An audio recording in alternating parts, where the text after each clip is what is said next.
இந்த ஃபங்க்ஷன் பார்த்தீங்கன்னா எனக்கு வந்து ஒரு மிக சிறப்பான ஃபங்க்ஷன்.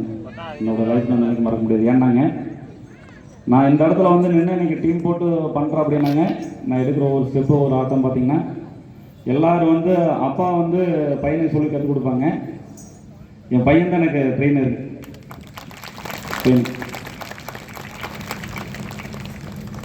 எனக்கு என்ன சொல்கிறதுன்னு தெரியலைங்க. கிட்டத்தட்ட பார்த்தீங்கன்னா நிறைய பேர் நான் வந்து அவனை ட்ரெயின் பண்ணி பண்ணுற மாதிரி இருக்குங்க. பெருமைக்காக சொல்லுங்க, ஒரு 5 வயசில் அவர் கற்றுக்கிட்டானுங்க. எதுக்காக சொல்கிறேன்னா, ஒவ்வொரு குழந்தைகளும் வந்து அவனாத்து முடிச்சு ஓடி இன்ட்ரெஸ்ட் எடுத்து வரணும் அப்படிங்கிற முடிவு சொல்ல பெருமைக்காகவும் நமக்கு எதுக்காக சொல்லிங்க. இப்போது அவர் வந்து ஐயாவோட ஆசீர்வாதத்தோட அவங்களோட கலைப்பணி தொடரணுங்க. இந்த மேட்டூர் ஒன்றில் முதலாக அவங்களோட கலைப்பணியை தொடங்குறோங்க.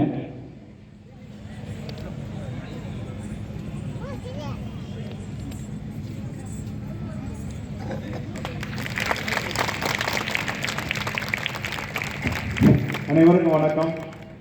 அதாவது ஒரு திருக்குறள் ஒன்று, தந்தைக்கு மகன் ஆற்றும் செயல். அது மாதிரி இந்த தம்பி வந்து சிறு வயதிலேயே இந்த கலையை நன்கு கற்று அவங்க அப்பாவுக்கு சொல்லிக் கொடுக்குற அளவுக்கு போயிருக்காருன்னா ரொம்ப பாராட்ட வேண்டிய விஷயம். இது நமக்கு என்ன எடுத்துக்காட்டுனா, எல்லோரும் இந்த சிறு வயதிலேயே இந்த கலையை கற்று முன்னேறணும். அது வந்து இந்த கலையில் நிறைய விஷயங்கள் இருக்குது, உடல் சார்ந்தது, மனம் சார்ந்தது நிறைய இருக்குது. அதனால இந்த கலை வந்து நம்முடைய சமுதாயத்துக்கு ஒரு நல்ல ஒரு சிறந்த பயனாக இருக்க வேண்டும். எல்லோரும் இதை கற்றுக்கொள்ள வேண்டும் என்று உங்கள் அனைவரும் சார்பாக கேட்டுக்கொள்கிறேன். நன்றி, வணக்கம். நன்றி.